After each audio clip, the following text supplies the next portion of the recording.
महाराष्ट्र विधानसभा चुनाव के परिणाम महायुति गठबंधन खासकर बीजेपी के पक्ष में आए हैं, लेकिन इस प्रचंड जीत के बाद एमवीए पर खतरा मंडराने लगा है। आपकी जानकारी के लिए बता दें कि विधानसभा चुनाव के नतीजों के बाद उद्धव ठाकरे महाविकास अघाड़ी से बाहर हो सकते हैं। जी हाँ, देखा जाए तो यह एमवीए के लिए बड़ा झटका हो सकता है। बताया जा रहा है कि उद्धव ठाकरे के सामने शिवसेना यूबीटी के नेताओं ने नाराजगी पेश की है। नेताओं के दबाव में उद्धव ठाकरे एमवीए छोड़ने का फैसला ले सकते हैं।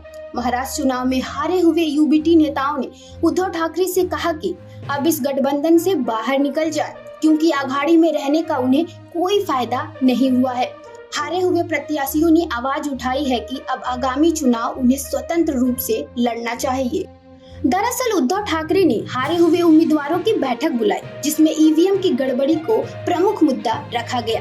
इसी के साथ कुछ हारे हुए उम्मीदवारों ने स्वतंत्र चुनाव लड़ने का मुद्दा भी उद्धव ठाकरे के सामने उठाया और अपनी सीट पर महायुति से चुनाव हारे शिवसेना यूबीटी के उम्मीदवारों का कहना है कि उन्हें महाविकास अघाड़ी से चुनाव लड़ने से कोई खास फायदा नहीं मिला है।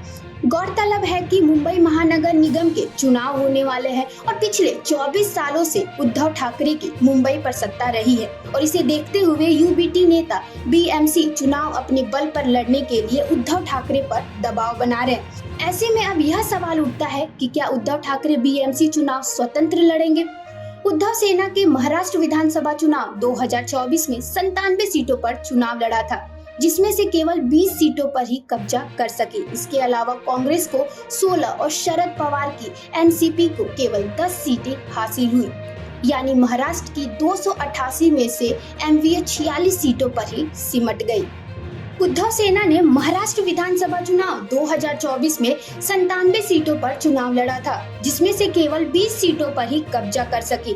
इसके अलावा कांग्रेस को 16 और शरद पवार की एनसीपी को केवल 10 सीटें हासिल हुई। यानी महाराष्ट्र की 288 सीटों में से एमवीए को 46 सीटें ही मिली।